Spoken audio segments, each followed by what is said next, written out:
원숭이띠. 예, 뜻밖의 망신수 조심. 망신수 조심. 예, 구설 시비. 예. 보통 이게 연애사 발동도 됩니다. 연애사 발동.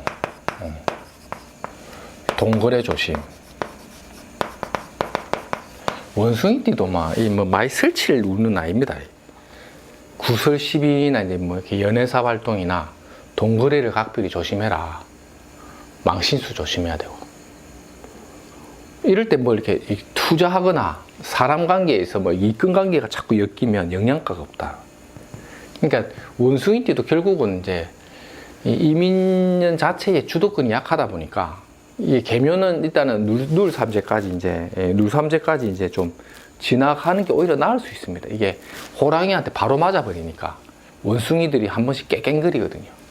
원치 않은 발령 받아갖고 막 피곤한 게 원숭인데 이 개축달이 끝났다 생각했는데 뜻밖의 망신 같은 거. 말 조심해야 돼. 말 조심. 양력 1월 달에 좋다라고 말하기가 좀 애매하다. 그 다음에 이제 쥐띠. 양력 1월 달 되면 이동수 들어오고, 그 다음에 이제 옛 동료와의 재회. 네, 그 다음에 이제 금전적인 보상. 이런 것들은 대체적으로 원활하다. 네, 금전적인 재물 보상이 원활하고, 이동수가 조금씩 붙습니다. 그러고 이제 옛 동료와의 재회운이 있다. 이동을 안 해도 됩니다. 꼭 이동수 이때에서 이동하는 건 아니고, 상황에 맞춰가지고 이제 원치 않은 이동 이런 건 아니고, 보통 이동을 안 하려고 하면 안 할 수도 있어요. 이 작은 축과의 관계가 좋거든요. 예, 그러니까 좀 더 나은 조건으로 가려고 하는데 팔자에 따라는 이동하기도 하고, 아니면 이제 이동에 대한 얘기가 많이 나오는 거지. 예, 가야 되니 말아야 되니 이런 식으로. 근데 머물러도 괜찮고, 가도 그런 대로 문제가 크게 되지는 않는다고 보는데, 다만 이제 금전 보상이나 원활하고 현재 있는 조건이 좋으면 그냥 이제 그렇게 지킨다. 수비를 하면서 내가 그냥 버텨버리는 것도 괜찮다 보여요. 자축은 이게 음양의 육합이라고 해서 어떠한 기운을 정체되어서 지키는 별이거든요. 지키는 수비살의 개념이 강하다 보니까 역마에 의한 발동 변동이 있다 하더라도 일단 내가 머물고 있는 곳에 컨디션이 안 나쁘면 그냥 지켜버리는 게 더 낫습니다. 이런 게 얘기가 오고 가요. 가야 되나 말아야 되나 이런 식으로. 근데 대체적으로 쥐띠들은 양력 1월달 길합니다. 예, 대체적으로 이제 걔랑 그다음에 이렇게 쥐띠들 입으면 연애사도 됩니다. 연애사 발동. 특히 여자들은 연애가 잘 부는데, 여자들은 쥐띠 여자들이 충달에 연애가 발달되면 남자 조심해야 돼요. 남자들은 괜찮은데 여자들은 요런 게 쥐띠가 개축달에 연애가 되면요, 한 2푼 4푼 모자란 게 그리 이뻐 보여. 그래갖고 모자래 보이는 남자에게 뭔가 채워주고 싶고 이래갖고 이제 눈탱이 맞고 이런 겁니다. 그 제일 안 좋은 게 제가 말했죠. 여자의 삶에 있어서 가장 먼저 사주를 감명할 때 남자를 보는 눈 중에 평강공주를 꿈꾸는 여자들이 있습니다. 평강공주.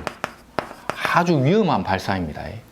여자가 평강공주를 꿈꾼다는 것은 평강공주의 삶을 잘 봐야 되는데, 온달 장군이 장군 되는 걸 못 보고 돌아가십니다. 바보에서 바보로 끝나버렸지, 바보가 장군 되는 것을 보지 못하고 평생을 희생만 치르다 간다. 이게 평강공주인데, 의외로 예쁜 여자들이 또 이렇게 평강공주의 삶을 꿈꾸는 여자들이 많아요. 그래서 이제 항상 이 옥석을 가리는 눈, 제가 이제 상담할 때도 그렇고, 특히 이제 여자들 이야기를 할 때 많이 하는 게, 옥석을 가리는 눈을 길러야 된다는 거죠. 이상하게 2푼 4푼 모자란 남자가 이뻐 보이는 그런 눈을 범하면 자기가 아무리 운이 좋아도 그 번거를 다 까먹는 세월로 이제 남자 때문에 눈먼 세월을 보낸다.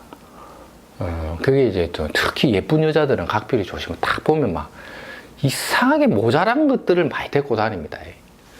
이런 것들은 이제 각별히 이제 조심하고, 이 용띠가 이제 개축달이 오면 이제 대체적으로 이제 잔잔한 이제 시비수,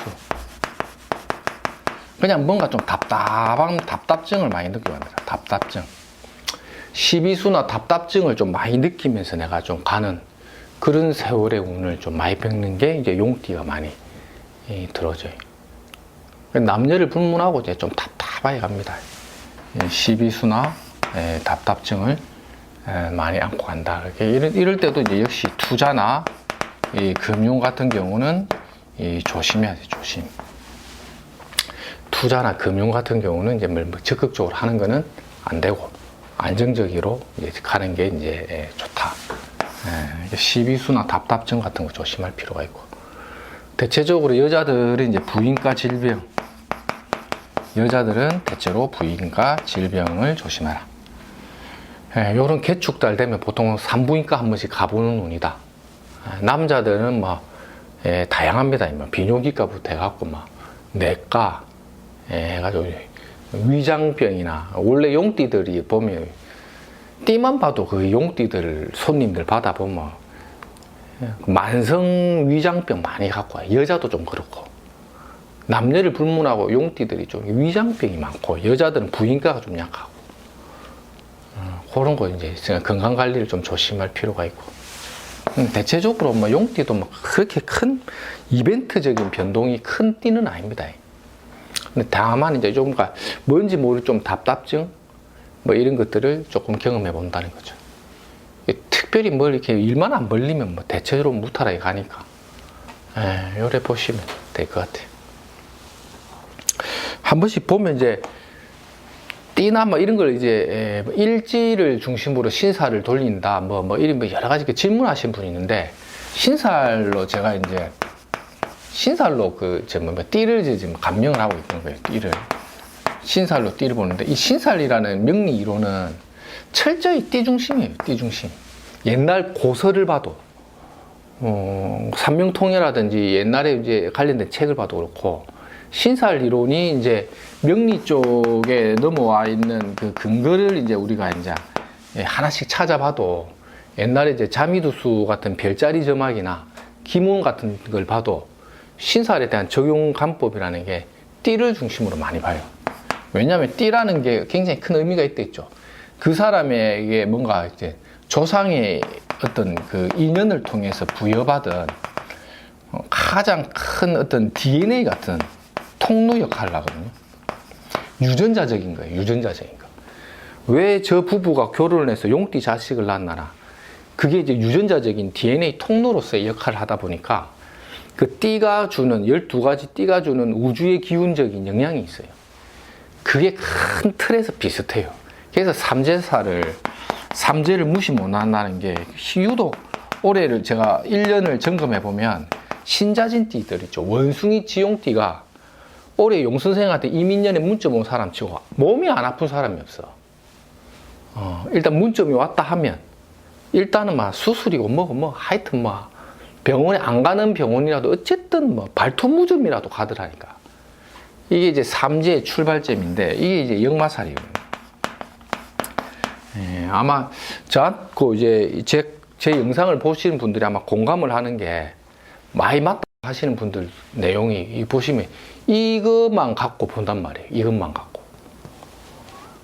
제 책에 나와 있는 내용이 결국은 이거에 대한 내용을 다루다 보니까 사주를 본 것 같지도 않은데 이상하게 맞더라가 되는 거죠. 그게 이게 명리가 참 재밌는 거죠. 신사를 쓸 때는 신살답게 쓰는 거고, 그 다음에 우리 어떤 격국이나 명리적인 어떤 그런 어떤 육친 이론을 쓸 때는 또 이론대로 쓰고, 그렇게 이제 사주를 보시면 됩니다. 어쨌든 제가 간단하게 띠별로 이제 점검을 하는데, 이런 걸 참고로 해가지고 보시면 됩니다.